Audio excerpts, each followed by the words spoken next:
The day I became the most talked about, and frankly, the most hated guy in Willow Creek Estates was the exact moment I realized I finally had everything to lose, and everything to fight for. I'm talking about a $400 fine, that's it, $400, simply for casting a line with my daughter who was still dealing with the worst kind of grief. What that HOA president didn't know was that I had spent 15 years in tech investment, the kind of career that teaches you how to buy, sell, and restructure complicated systems, and I had enough capital and even more spite to dismantle her entire little kingdom, brick by hateful brick. If you're watching this, maybe hiding in your laundry room from that next soul-crushing HOA meeting, seriously, drop a comment and tell me where you're at. I guarantee this story is better than whatever petty nonsense they're arguing about right now. My name is Caleb Vance. 2 years ago, I was living the version of the American dream everyone chases. Sold my stake in 2 successful startups, retired at 45, the kind of money that buys freedom. But freedom is meaningless when life reminds you that you can't buy back time. My wife, Sarah, she passed away after a brutal year-long fight with lung cancer. It destroyed us, absolutely leveled me and my 15-year-old daughter, Piper. The only thing that felt remotely familiar, the last thing we'd done together as a family, was fishing. It was our quiet place, our way to remember her without words. So, when I looked for a fresh start, I specifically chose Willow Creek Estates. Upscale homes, manicured lawns, and right in the heart of it, a beautiful, 7-acre lake, Emerald Lake, nestled in the center of the development. The realtor assured me the HOA was standard, paint colors, lawn height, the usual suburban tyranny. She paused, though, right before the sign-off, and said, the HOA president, Brenda Sinclair, she's very dedicated to maintaining community standards. That should have been my red flag right there. I'd negotiated billion-dollar deals, dealt with venture capitalists who ate nails for breakfast. How bad could one local busybody be? I found out that quiet Saturday morning in May. Piper and I were on the little wooden dock. She'd just caught her first sunfish of the season, and she was actually laughing, that genuine, unburdened laugh I hadn't heard in months. It was perfect. Until this voice, sharp as broken glass, cut through the quiet. Excuse me, but what exactly do you imagine you're doing? The woman approaching was Brenda Sinclair, mid-50s, expensive yoga gear, perfect platinum bob, clutching a clipboard like it was the scepter of state.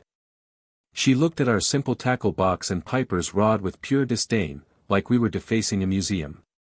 I kept it friendly, tried to extend a hand. Good morning, I'm Caleb Vance, we just moved into the Ashwood house. Just enjoying some fishing with my daughter. She ignored my hand entirely, there was a nasty, unmistakable edge to her tone. This wasn't about rules, it was about us. We'll pack up, I said quietly, wrapping an arm around Piper, who was now teary-eyed. This woman had just poisoned our little sanctuary. Just send me the full updated regulations and the details of the fine. Excellent. Glad you understand how things work here at Willow Creek Estates, Brenda said, her smile broadening as she turned and walked away, her expensive sneakers padding silently on the immaculate grass.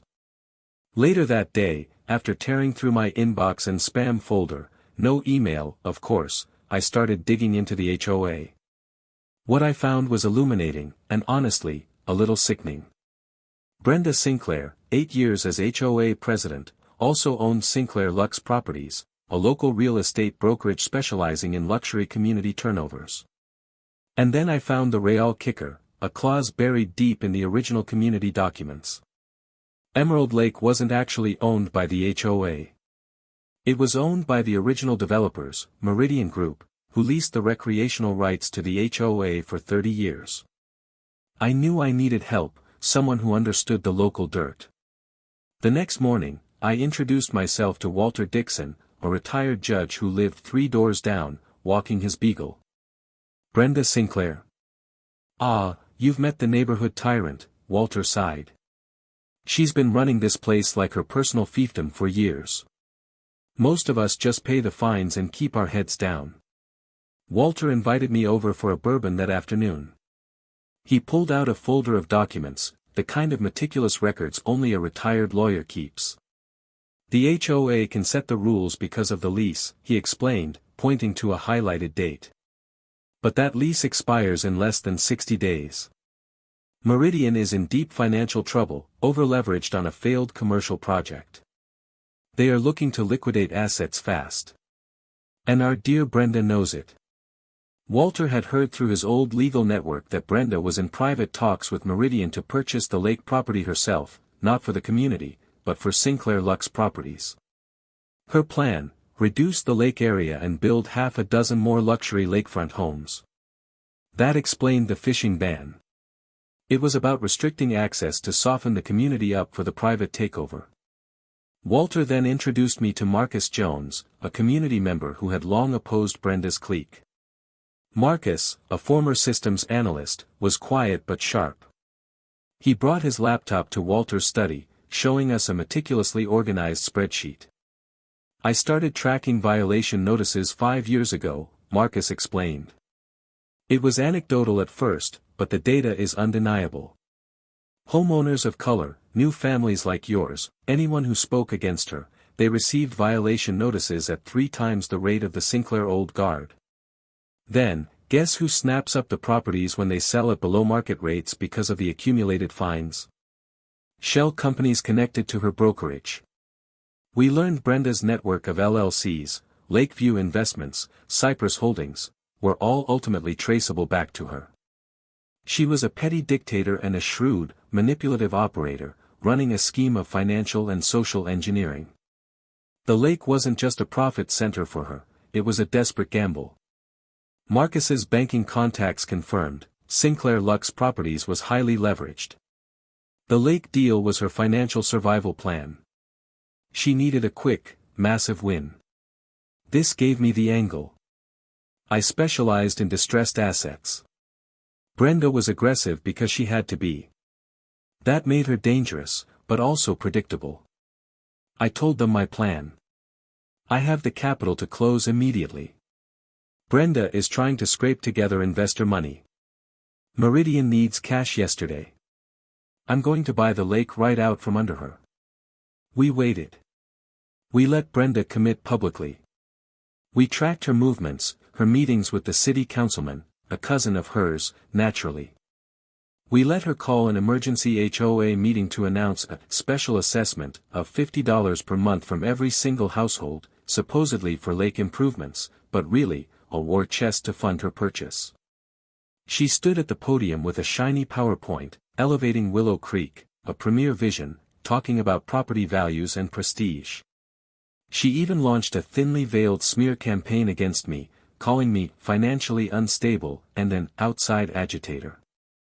Marcus stood up to defend me, and she humiliated him publicly by bringing up a long-resolved tax audit from his past.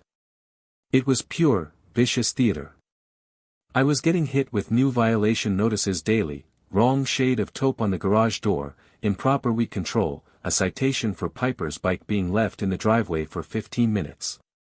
But the pressure was working in reverse. Every absurd fine drove another neighbor to our secret messaging group. By the 3rd week, we had over 40 households, a critical mass of the community, ready to move. The final straw wasn't the fines, it was the schoolyard whispers. Piper came home crying.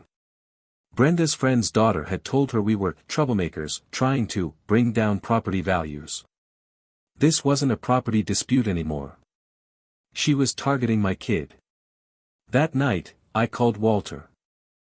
I stood on the dock, microphone in hand, Brenda Sinclair rushing toward me, her eyes flashing pure fury.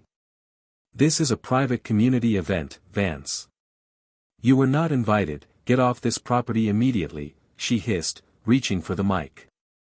I held it tight. Actually, Brenda, I think there's been some confusion about who should be inviting whom. I nodded to my attorney, who handed me a fresh, officially stamped document. As the legal, sole owner of Emerald Lake, and all surrounding property within 10 feet of the shoreline, I announced, my voice amplified over the shocked silence of 60 people, I'm informing all of you that you are currently trespassing on private property. The crowd erupted in confused murmurs.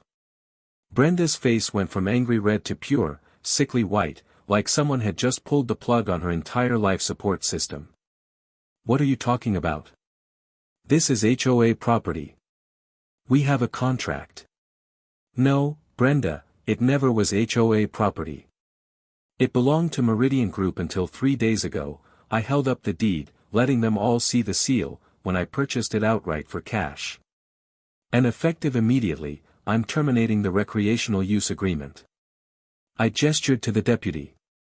Officer Davis here will ensure an orderly departure. You all have 15 minutes to gather your belongings and clear my property. The silence was crushing. Brenda stammered, You can't do this. The community has rights. Actually, I can, and I have, I replied calmly. And Officer Davis has a trespassing complaint ready to file if necessary. After all, Brenda, you've always been such a stickler for following the rules, haven't you? The party dissolved instantly. People were shooting daggers at Brenda as they left. Some whispered their thanks to me. About time someone cut the head off the snake, one older resident muttered. Within the week, I had private property, no trespassing, signs installed every 20 feet, and hired a security team to patrol the perimeter. Brenda went nuclear. She sued me for destruction of community value, but my attorney had the case dismissed in 2 days. Then, she tried to use her cousin on the city council, Mayor Wilson, to hit me with zoning and eminent domain threats, which Walter assured me were legally baseless given the property's history. Meanwhile, my environmental reports came back. Years of neglect and lawn chemicals had created concerning algae blooms. The HOA had used environmental concerns to ban fishing while simultaneously letting the lake rot. The tide truly turned when I played my next card. I announced a community conservation program, offering free fishing and ecology passes for all children in Willow Creek Estates, with one single, beautiful exception. Children of current HOA board members were not eligible until their parents publicly resigned. It was petty, yes. But oh my God, was it effective. The most satisfying moments were when Brenda's staunch allies, the same people who had snubbed me, started showing up on my doorstep, sheepishly asking if their son could possibly get an exemption. My son, Timmy, he really wants to join the Junior Conservation Club, stammered Victoria Pierce, a woman who had vocally supported every one of Brenda's motions. He says Piper's organizing it, and he loves fishing. Her discomfort was palpable. Yes, it's a great program, focused on sustainable ecology, I confirmed, smiling politely. But it's only open to families who aren't currently represented on the HOA board.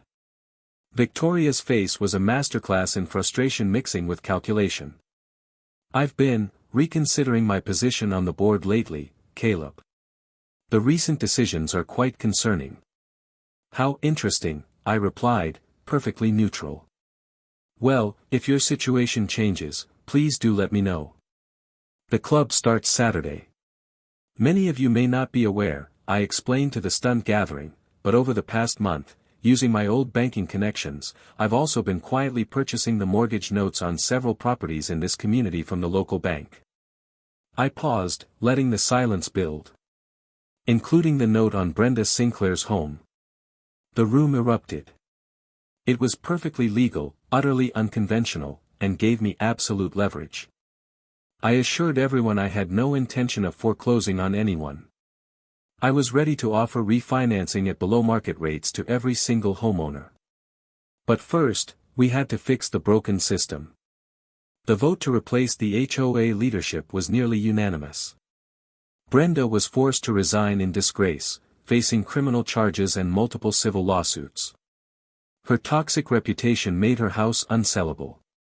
3 months after the whole ordeal, Piper and I hosted the first official community fishing day at Sarah's Lake. We renamed it for my wife. Kids were laughing, parents were chatting amicably, the old social boundaries were gone. As Piper and I sat on the dock, watching the sunset reflect on the peaceful water, she leaned against my shoulder and smiled. Mom would be really proud of you, Dad, she whispered. Justice, I realized, sometimes isn't about winning. It's about dismantling the tools of oppression and rebuilding something fair in its place. I transferred the lake to the community trust, with the rules locked down forever. I even declined an offer to run for HOA president. Why? Because the best way to defeat a bully isn't to become a bigger bully. It's to change the rules of the game entirely. So, if you're dealing with your own HOA nightmare right now, remember this: don't fight the petty rules. Find the system they operate under, identify their personal motivation, and then wait for the perfect moment to pull the structural supports out from underneath them. What do you guys think? Was buying the lake and locking out the neighborhood too extreme, or was it the only way to finally shut down a corrupt system? Let me know in the comments. And if you've got a crazy HOA story that needs to be heard, share it below. I'm reading everything. Like, subscribe, and stay safe out there.